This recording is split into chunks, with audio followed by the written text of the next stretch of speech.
बाबू जी गाड़ी बढ़ा लो, बत्ती हरी होगी।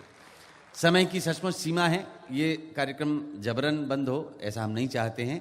मैं बहुत ज्यादा परिचय दिए बिना भाई माणिक वर्मा को बुलाता हूं। आप स्वागत करें व्यंग्य के उस धनी और महान कवि का जो पूरे भारत में नहीं विश्व में जाना जाता है, श्री माणिक वर्मा।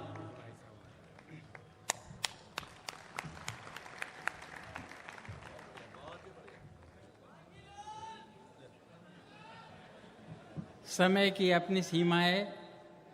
मैं आप सब बुद्धिजीवी प्रबुद्ध श्रोताओं को प्रणाम करता हूं। मंच पर जितने कवि और शायर हजरात हैं उनको प्रणाम करता हूं। और जल्दी से 5 मिनट मुझे दिए गए हैं, तो 5 मिनट में मैं अपनी बात समाप्त कर लेता हूं। देखिए, किसी अच्छी फिल्म को देखने के पहले आपको विज्ञापन देखना आपकी मजबूरी है। अभी तक आप विज्ञापन देख रहे थे।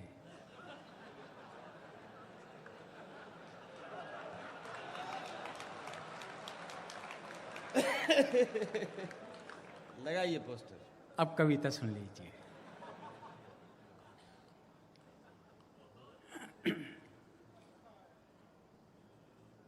देखिए, मैं 2-4 व्यंग आपको सुनाने के बाद एक कविता सुनाता हूं मैं आपको, क्योंकि समय भी मुझे 5 मिनट का दिया गया है, इसलिए मैं जल्दी से अपनी बात समाप्त करता हूं। देखिए, अरे आप तो बैठे हैं लेकिन समय कम है ना भैया। देखिए दोस्तों, अगर व्यंग लगे तो आशीर्वाद दीजिएगा। मैं बहुत बार आप लोगों के बीच आया, आप लोगों का स्नेह, आप लोगों का प्यार पाया मैंने। उम्र मेरी 70 साल की हो गई और बुजुर्ग लोगों को इंदौर कैसे प्यार देता है ये मैं खूब अच्छी तरह जानता हूँ, और आपका भी प्यार मिलेगा। बस इसी कामना के साथ मुझे भी निभा लीजिएगा। बात देखिए, पहला व्यंग आपके चरणों में।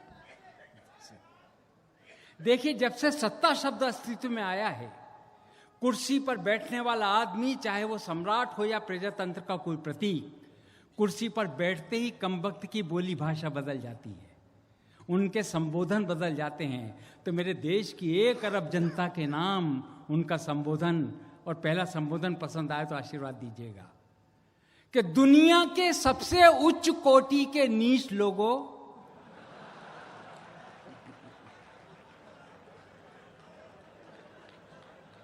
अच्छा लगे तो मुझे भी थोड़ा सा आपका प्यार।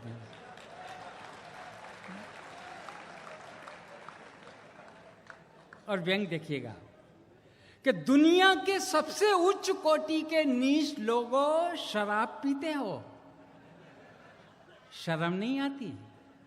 और व्यंग आगे लगे तो आशीर्वाद दीजिएगा कि दुनिया के सबसे उच्च कोटि के नीच लोगों, शराब पीते हो, शर्म नहीं आती? अरे भूख का नशा क्या कम होता है? क्या बात है, वाह वाह वाह। भूख का नशा क्या कम होता है जो शराब पी के मरते हो, अपनी संस्कृति को बदनाम करते हो? अरे मरना है तो भूख से मरो। बहुत अच्छा, वाह वाह वाह। बात देख, अरे मरना है तो भूख से मरो, अपनी संस्कृति का नाम ऊंचा करो। यह चरित्र को ऊंचा उठाने का दौर है, और हम पिए तो हमारी बात और है, हम पिए तो हमारी बात और है, हम पिए तो हमारी बात और है। दोस्तों, एक बार इमरजेंसी का जमाना था, गलती से मैंने अपनी कविता में लिख दिया कि सरकार चोर है। एक थानेदार ने मुझे फौरन अंदर कर दिया, बोले बेटा सरकार को चोर कहते हो? मैंने कहा भैया मैंने ये कब कहा कि पाकिस्तान की सरकार चोर है या हिंदुस्तान की सरकार चोर है? थानेदार बोले बेटा जैसे हम जानते नहीं कि सरकार कहाँ की चोर है।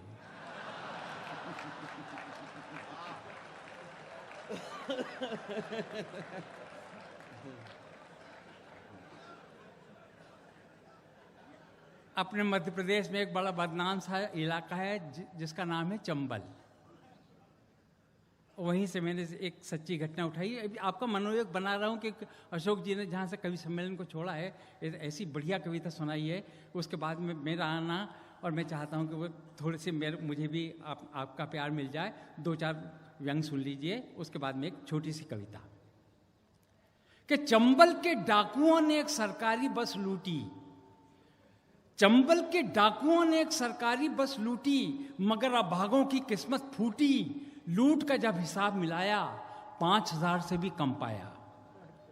डाकुओं ने फौरन बस रुकवाई, लूट की एक एक वस्तु धन्यवाद सहित यात्रियों को वापस लौटाई। एक रिटायर्ड थानेदार चकराया, डाकुओं का हृदय परिवर्तन उसके समझ में नहीं आया। बोले बंधु आज ये उदारता कैसी? डाकू बोले उदारता की ऐसी की तैसी, हमारे पल्ले का ठेंगा पड़ता, 5,000 तो थाने में देना पड़ता।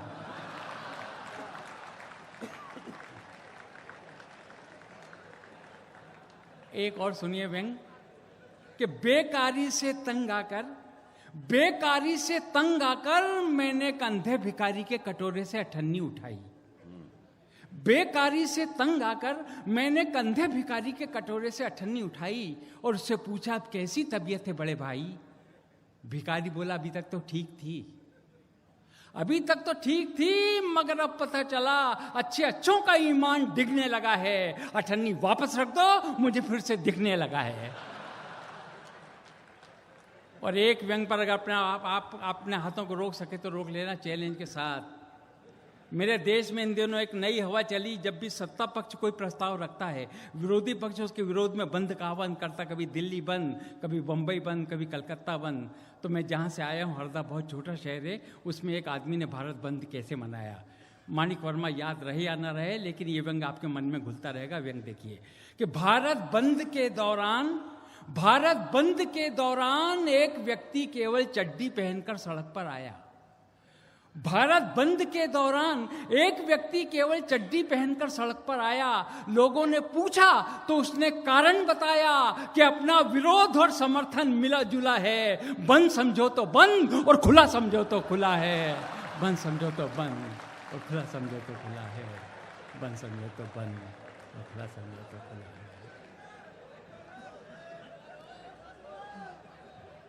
एक बार और सुना देता लेकिन वही रिस्पांस आना चाहिए।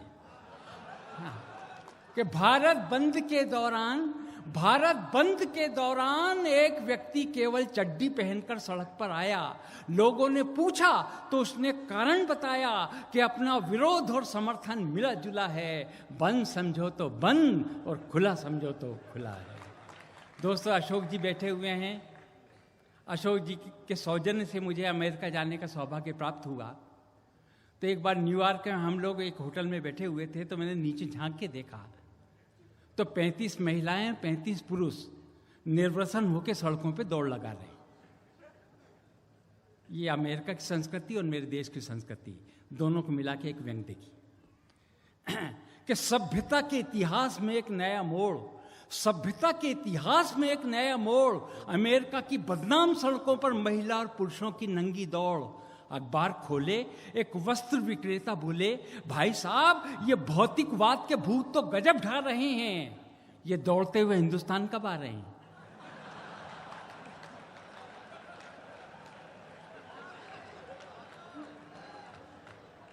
व्यंग देखिए, व्यंग भाई बात बनी नहीं, बात दी बनी।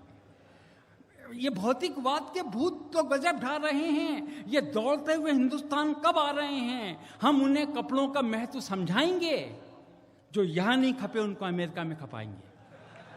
और व्यंग अगर लगे तो आशीर्वाद दीजिएगा, पूरे सदन का प्यार चाहता हूं।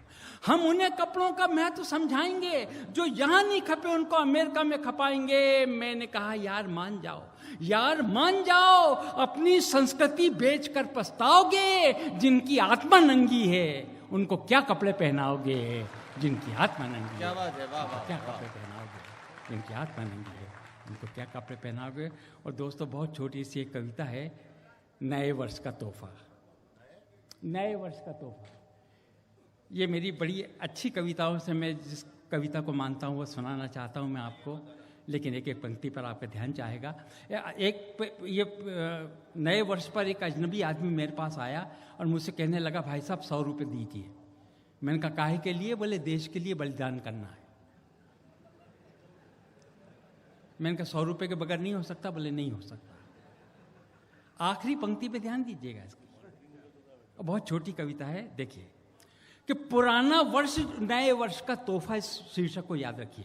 पुराना वर्ष जो ही समाप्त हुआ, एक अजनबी के दर्शनों का दुर्भाग्य प्राप्त हुआ। मिलते ही बोला नए वर्ष की बधाई। हमने कहा बधाई? बोले आपको लेने में शर्म नहीं आई?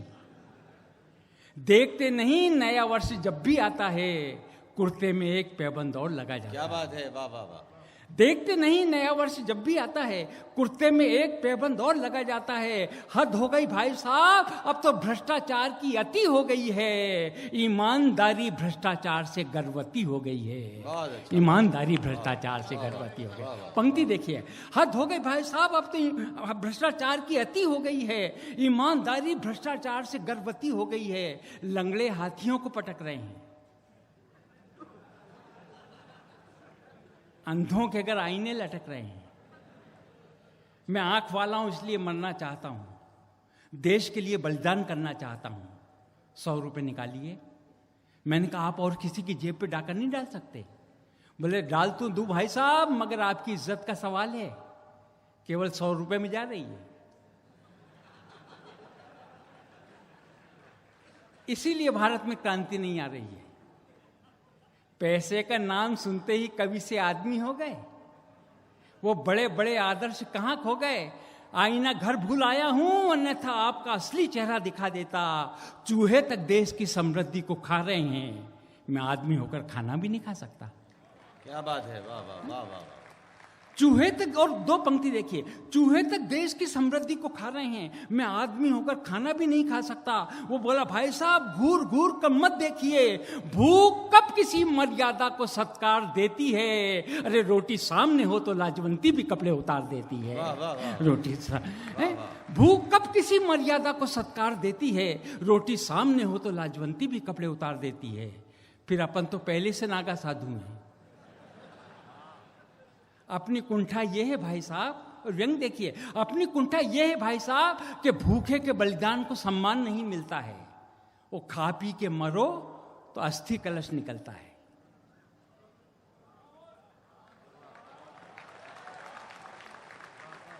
एक एक पंक्ति देखिए इस कविता की, कविता के पार के लोग हो आप लोग यार। भूख कब किसी मर्यादा को सत्कार देती है, रोटी सामने हो तो लाजवंती भी कपड़े उतार देती है। फिर अपन तो पहले से नागा साधु हैं। अपनी कुंठा ये है भाई साहब कि भूखे के बलिदान को सम्मान नहीं मिलता है, खा पी के मरो तो अस्थि कलश निकलता है। इसी बात पे एक शेर अर्ज किया है कि जिस कौम को मिटने का एहसास नहीं होता, 2 पंक्ति देखिए, जिस कौम को मिटने का एहसास नहीं होता, उस कौम का दुनिया में इतिहास नहीं होता। उस कौम का दुनिया में इतिहास नहीं होता। उस कौम का दुनिया में इतिहास नहीं होता। हमने कहा ठीक कहते हो प्यारे, आप शौक से शहीद कहलाना, मगर अपना स्मारक भी खुद बनवा के जाना। गली का पागल कुत्ता 15 अगस्त को जल चढ़ाएगा।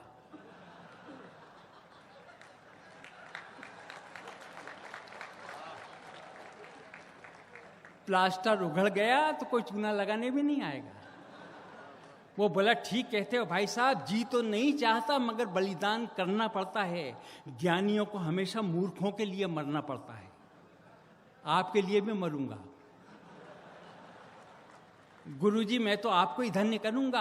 अरे देखते नहीं एटम की खूनी आंधी आसमान पे छा रही है और ये धरती 21वीं सदी में आत्महत्या करने जा रही है। वाह वाह। ये धरती 21वीं सदी में आत्महत्या करने जा रही है। हमने कहा आप कब करेंगे? बोले जब तक आप जैसे मूर्ख जिंदा हैं, समझदार कैसे मरेंगे? और 3 विचित्र उदाहरण देखिए।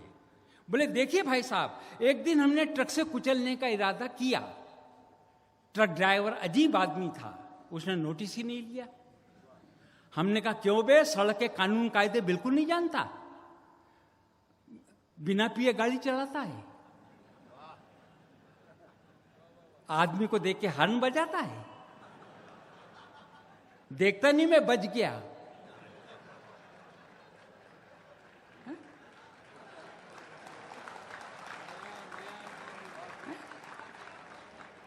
देखता नहीं मैं बच गया। ट्रक ड्राइवर ने पिस्तौल निकाली। बोले कोई बात नहीं पुत्र, आज तो प्रशिक्षण लेने उस पार जा रहा हूं, बाद में मिलना, स्टेन गन लेके फिर आ रहा हूं। अपन ने वो सड़क ही छोड़ दी। सर फिरे का क्या भरोसा, कब स्टेन गन लेके दौड़ेगा। अरे रोशनी को तो छोड़ा नहीं, अंधेरे को क्या छोड़ेगा। एक रात सपने में फांसी का, दूसरा अटेम्प्ट किया उसने। एक रात सपने में फांसी का फंदा दिखा, सारे घर भर ने हमारी आरती उतारी। दूसरे दिन ठीक थाने के सामने हमने एक मुर्दे को गोली मारी। सारी दुनिया को दिखा, मगर जज साहब ने फैसले में लिखा, चूंकि पुलिस का इतिहास बताता है आज तक कोई कातिल रंगे हाथ कभी पकड़ में नहीं आता है, चूंकि कातिल को रंगे हाथ पकड़ा गया है इसलिए बाइज्जत बरी किया जाता है। वाह वाह वाह वाह वाह वाह। और अब तीसरा आइटम देखिए, हमने तंग आकर गंगा में छलांग लगाई।